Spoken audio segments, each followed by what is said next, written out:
Hi, I'd like to talk about how we can help students to extract or analyze arguments. If you've been trying to do this, and particularly if you've been using argument mapping, you've probably encountered a pedagogical challenge. First of all, arguments can be difficult for students to follow because following an argument requires them to understand the relationship between the claims, and because it's just easier to focus on claims than it is upon the relationships between them. Argument mapping is a really good way to help students to understand the relationships between claims, but it is, I think, unrealistic to expect students to learn how to map an argument in a course if helping students to do that is not the sole purpose of the course.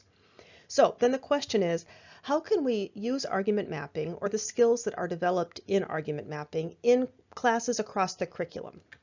I think there are three ways that we can use mapping without expecting students to actually map the arguments themselves. First, we can present mapped arguments or parts of arguments for class discussion.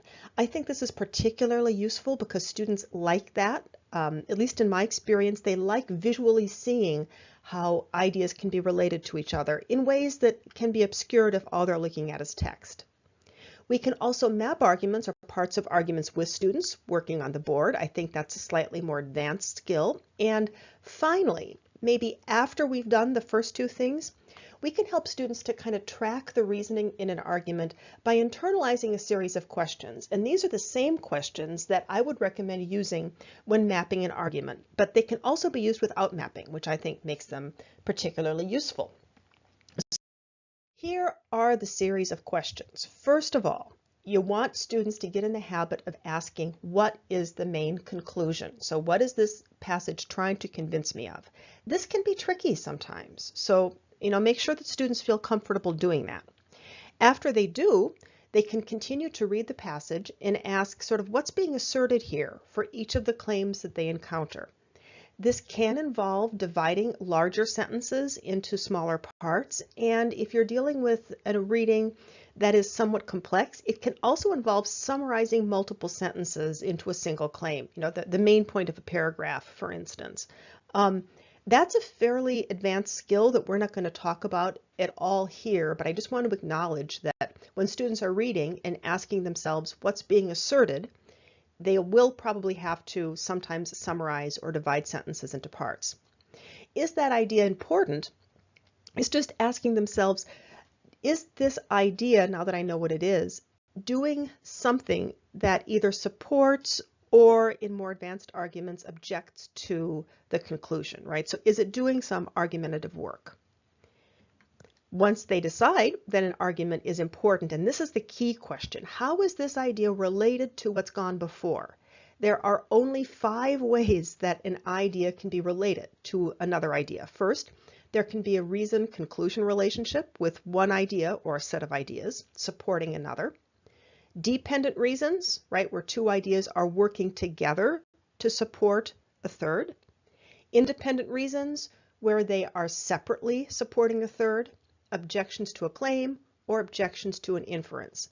And I've noted here that there are some things that can help students to identify these relationships, like the inference indicator expressions can help with reason and conclusion relationship. Dependent reasons can really be helped by the puzzle piece test that we'll talk about. For independent reasons, it really helps to identify distinct themes.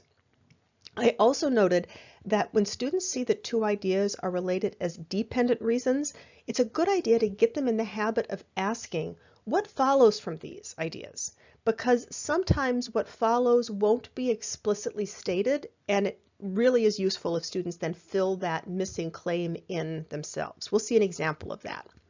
And then once they figure out how an idea is related to what's gone before, then they just kind of continue reading, asking what's being asserted here, is it important, how is it related to what's gone before, figuring that out, then continuing to read what's being asserted here, is that important, how is it related to what's gone before, and again and again and again in a process that I, with my students, say is kind of analogous to weaving.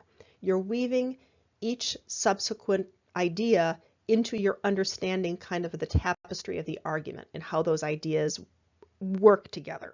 So let's see an example of this. So Consider the following argument, right? Philosophy is a waste of time, therefore philosophy has no place in a university curriculum. If we ask ourselves, what's the ultimate conclusion? The ultimate conclusion is philosophy has no place in a university curriculum. I'm going to give that number 1 because I always give number 1 to the ultimate conclusion. It's just a way of representing that that's the first thing we figure out. You don't have to, right? It's just my convention. Philosophy is a waste of time. Is that an important claim? Yes. Why? Well, because it serves a function in the argument. Great. So how is it related to what's gone before, or in this case, the ultimate conclusion? It's related to the ultimate conclusion as a reason. So the map is 2, arrow down to 1.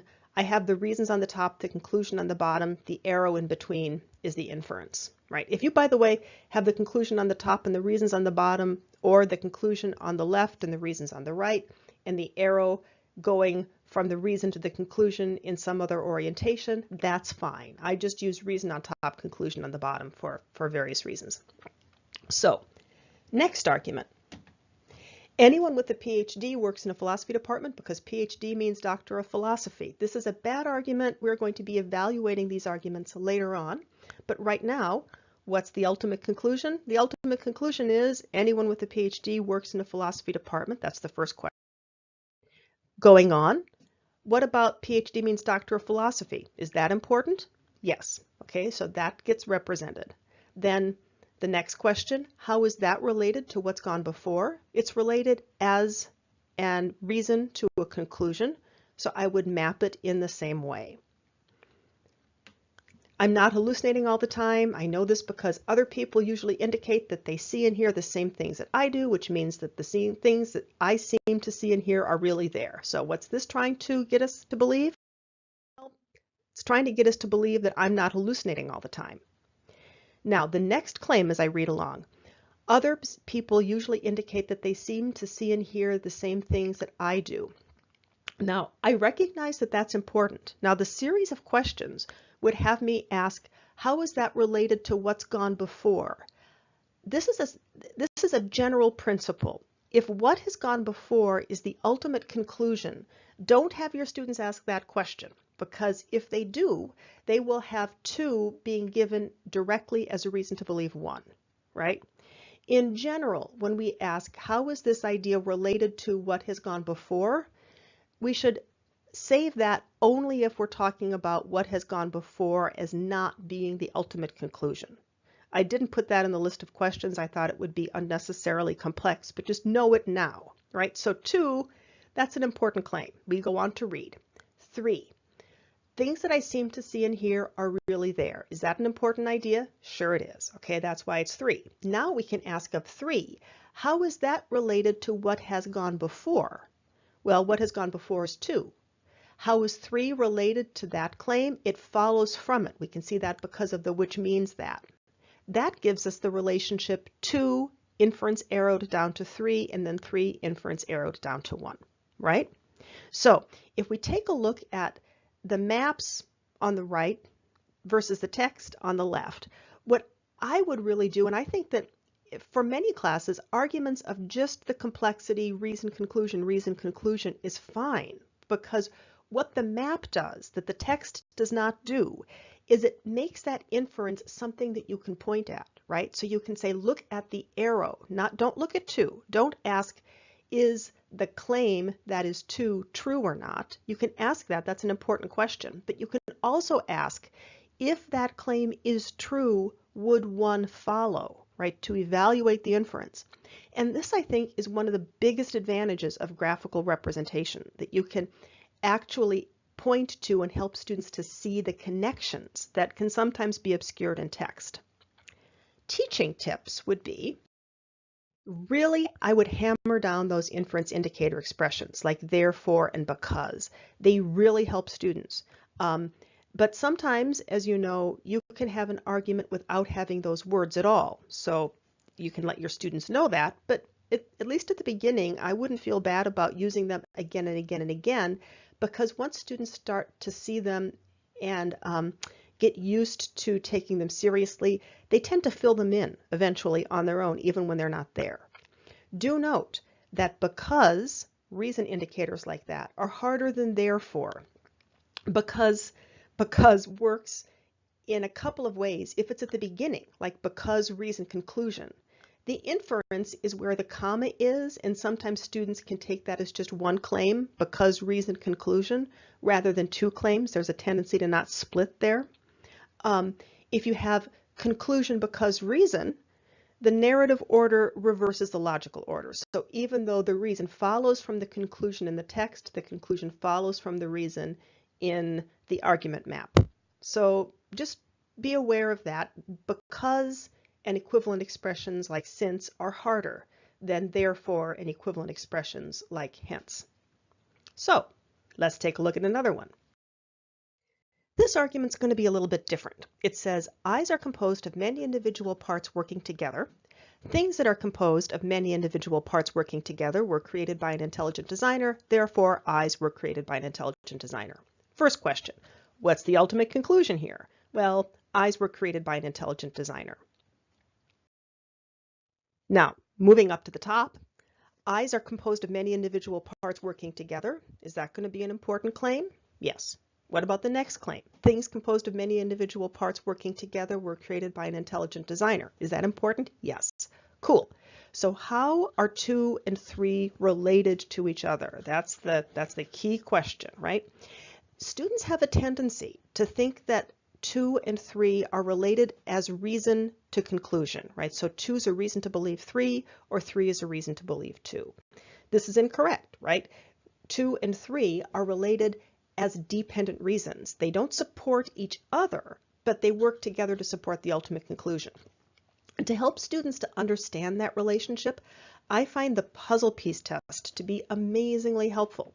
When you put 2 puzzle pieces together, the whole reason that they fit together is that they have some kind of shape in common. In this example, there's this circular bit in common, right?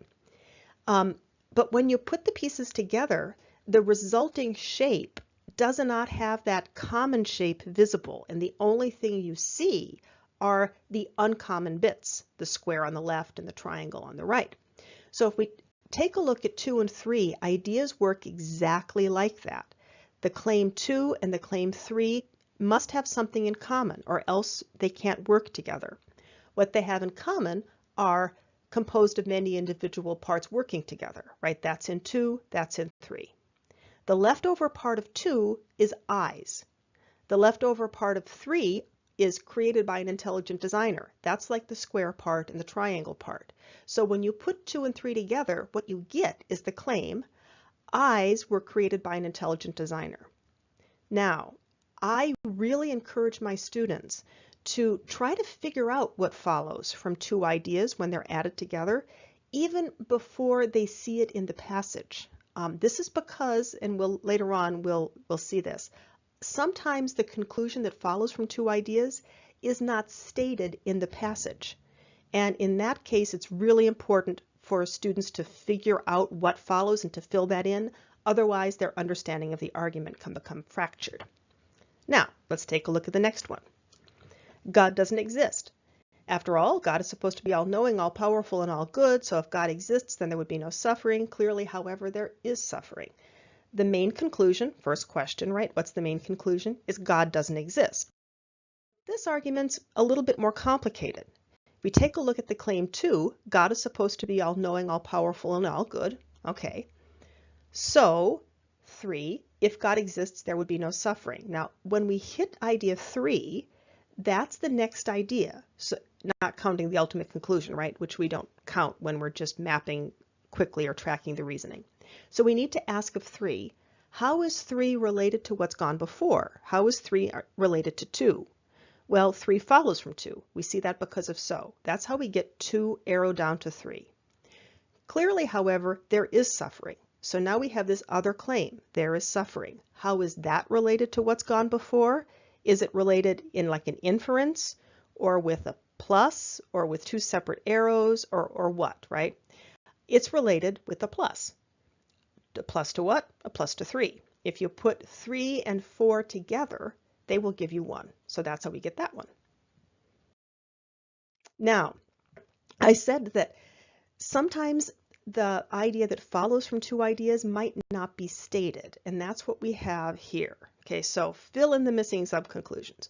Miracles are violations of the law of nature. We're never justified in believing the laws of nature are justified or violated, and belief in miracles is the only justification for belief in God. Consequently, we aren't justified in believing in God. So, ultimate conclusion, first question, right, is we are not justified in believing in God. Now, going back to the top, miracles are violations of the laws of nature. Excellent. Next claim. We are never justified in believing that the laws of nature are violated. Okay, now we have two ideas. We have one claim that's not the ultimate conclusion and a subsequent claim. So we ask, how are those related to each other? With an inference, reason, conclusion, dependent reasons, independent reasons, how? Well, they are related as dependent reasons. And by the way, answering that question, how are these related to each other? I would really recommend figuring out where your students are and just teaching them there, because sometimes that can be really hard for students to see. So let's assume that we see it rather easily, or at least eventually. 2 and 3 are related to each other with addition, right? They are dependent reasons. Neither one is supporting the other, but they are working together to support some other thing. Now we need to ask, what are they supporting? Okay, so miracles are violations of the laws of nature. We are never justified in believing that the laws of nature are violated. Let's think puzzle piece test. What 2 and 3 have in common is violations of the laws of nature. What's left over then in 2 is miracles. What's left over in 3 is we are never justified in believing. Put those together, we are never justified in believing in miracles. That's what follows from 2 and 3. Now, 4 does not say that. 4 says belief in miracles is the only justification for belief in God. 4 does not follow from 2 and 3. Rather, 4 works with what follows from 2 and 3 to give us 1. So you see how that weaving works? We see 2, we see 3, we figure out what follows from it. If that thing is stated in the argument, great, right? That's just a normal ultimate subconclusion, rather. If it's not stated, great, we add it, and then we continue on reading. Belief in miracles is the only justification for belief in God. How is that related to what's gone before? In this case, the missing subconclusion. It's related as a dependent reason to give us 1, right? We can also use the puzzle piece test to fill in missing assumptions or missing premises. Filling in missing assumptions and missing premises is a useful skill.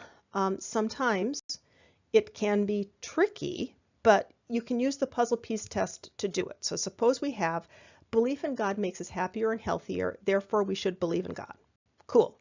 Ultimate conclusion, we should believe in God. Belief in God makes us happier and healthier is 2. Now compare 2 plus a to 1 with that puzzle piece thing up at the top right, right?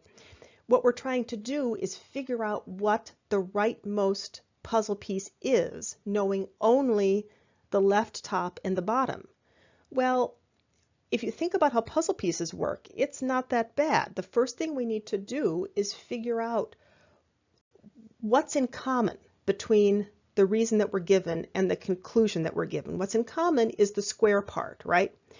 We never have to worry about how does the square part relate to the square part. They're the square parts. What's not in common? What's not in common with the leftmost reason is the circle part. What's not in common with the conclusion is the triangle part. So if someone isn't sure how to get the conclusion from the reason, what they're really wondering about is how is the circle part related to the triangle part? And that's what we fill in up on the top right, right? So it's a matter of figuring out what the not common idea is in the reason, the not common idea in the conclusion, putting them together in the right order. Order matters. Because imagine that top shape just switched. It has to be conclusion concept, then, reason concept, then conclusion concept, right? So if we take a look at 2, belief in God will make us happier and healthier. 1, we should believe in God. What do they have in common? Well, belief in God. Okay, so we don't need to worry about that for A. Instead, what we need A to do is to join the leftover bit from 2, making us happier and healthier, with the leftover bit from 1, we should. So it would be something like if makes us happier and healthier, left over from 2, then we should, and then we can make that into a nicer English sentence. If a belief makes us happier and healthier, then we should hold it, or we should hold beliefs that make us happier and healthier. Puzzle piece test, incredibly useful because it can help students to understand that 2 ideas are added rather than arrowed, what follows from them, and it can help them to figure out the missing bits, whether the missing bit is the conclusion or sometimes a missing premise. Take a look at this one. Stealing is morally wrong. For one thing, we have laws in the book against stealing, which means that our culture thinks that stealing is morally wrong. For another thing, stealing tends to produce unhappiness because it involves taking people's property without their permission and because people don't like that. So, ultimate conclusion. First question, what's the ultimate conclusion? Morally wrong. So, reading on. We have laws in the books against stealing. Great. Now, I'm not going to ask how is that related to the ultimate conclusion because the ultimate conclusion will take care of itself. I'm going to just keep on reading, which means that our culture thinks that stealing is morally wrong. Okay, now we have 2 ideas, not counting the ultimate conclusion. So I'm going to ask, how is 3 related to 2? Is it related as a reason conclusion? Is it related like dependent reasons with the plus or in some other way? Which means that tells me that 2 is a reason to believe 3, so that's why I have 2 arrow down to 3. Now I read for another thing. Okay, for another thing tells me that there's probably going to be another line of reasoning. So I can say 3 will give me 1, right? And I can draw that arrow in. And then I'll hit stealing tends to produce unhappiness because it involves taking people's property without their permission. Okay, so now what's the relationship between 4 and 5? 5's a reason to believe 4 because of the because. So that gives me that arrow. And because people don't like to have their property taken away. So how is 6 related to what's gone before? Is 6 related with an arrow, with the plus, or 2 separate arrows for dependent reasons? 6 is related to 5 with the plus and to 4 with an arrow. That expression, because and because, at least in my class, is really helpful, and I use it a lot and help students to see that relationship. Very good. Note that each of these lines of reasoning has its own theme. So if the author wasn't solicitous enough to say for one thing and for another thing to help us to divide those lines of reasoning, we can say, oh, the 2 and 3 is talking about the laws that we have. The 4, 5, and 6 is talking about producing unhappiness. So there are different kinds of reasons in favor of the immorality of stealing.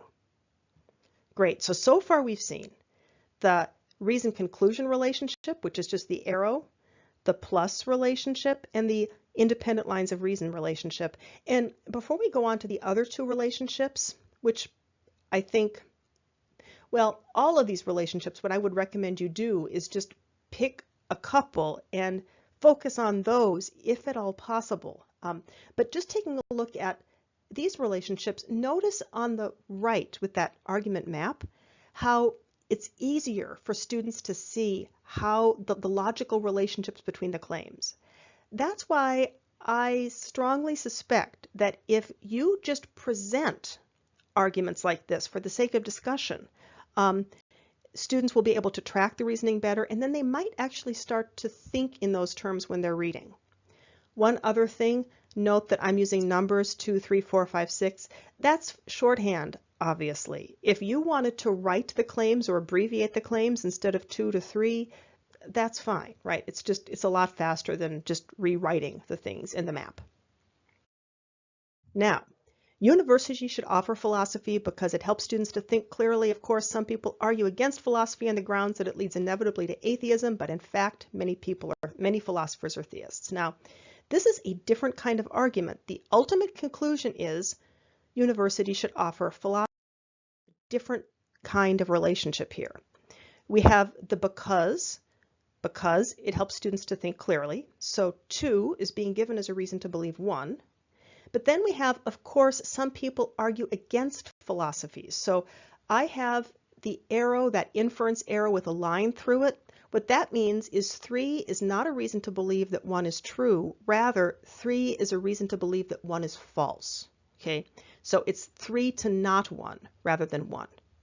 So the idea that philosophy leads inevitably to atheism is a reason to disbelieve that universities should offer philosophy. Now we have 4, but in fact, many philosophers are theists.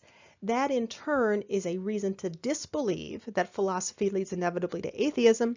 So we have an inference arrow with a line through it. Personally, I call those outference arrows rather than inference arrows. It's a reason to believe that the idea at the bottom is false. So what we have is 3 is an objection to 1 and 4 is a rebuttal to 3. But the objection-rebuttal relationship, that's just a function of what's being objected to. If you object to an objection, it's a rebuttal, right? But the relationship is the same. Note that 4 and 3 both object to claims, but you can object to other parts of arguments. So suppose we say, philosophy can be therapeutic because it helps people examine and clarify their worldviews. It might be objected that philosophy isn't therapeutic because the process of questioning can hurt, but many things that help people can hurt them in the short term. So the ultimate conclusion here, philosophy can be therapeutic because 2, it helps people examine and clarify their worldviews. So 2 is a reason to believe 3. It might be objected, of course. Okay, so now we know we're going to get an objection, probably to 1, that the process of questioning deep-seated beliefs can be painful. So 3 is a reason to disbelieve 1, hence that outference arrow, right? But many things that help people in the long term cause discomfort in the short term. So 4 is somehow objecting to the objection, but note, it's not denying 3. So the previous argument, 4 actually was objecting to the truth of 3. 4 here is not objecting to the truth of 3. Rather, it's kind of objecting to the relevance of 3. It's saying, yeah, fine, process of questioning can be painful, but like who cares, right? But many things that can help people in the long term can cause pain in the short term. So what's going on there is 4 is objecting to sort of the missing premise that 3 needs to use in order to show that 1 is false. In order for 3 to show that 1 is false, it needs to assume that nothing that's painful can be therapeutic. You can see that if you look by just doing that puzzle piece test. Puzzle piece test again, to the rescue, right? Imagine 1 here, not 1. 3 can give you the fact that philosophy isn't therapeutic only if you assume something like nothing that's painful can be therapeutic. So I used the puzzle piece test to figure out what the missing assumption was, or the missing premise was. And then 4 is an objection to that. In general, objections are either to claims or to inferences. If they are to inferences, what they really can be understood to be is objections to missing assumptions. So I think I would, if you're thinking about just a skill that you wanted to teach, if you can just teach a few, filling in missing assumptions is a really good one. So back to the beginning again. I think that if you're wanting to use mapping in the context of your class and you don't have an entire semester to devote to mapping, helping your students to internalize this process and perhaps modeling it on the board, either by presenting arguments already mapped to your students so that they can see, they can visualize the different ways that ideas can be related to each other in an argument, or by working them through this process, perhaps on the board, would be incredibly useful. These questions can be employed as they read anything. What's the main conclusion? Then what's being asserted? How is this idea related to what's gone before? Understanding that by using inference indicator expressions, puzzle piece, identifying distinct themes, and then continuing to read, and again and again and again. What's being asserted? How is that related? What's being asserted? How is that related? Until they basically understand the entire argument. I look forward to hearing how this works out for you. Good luck.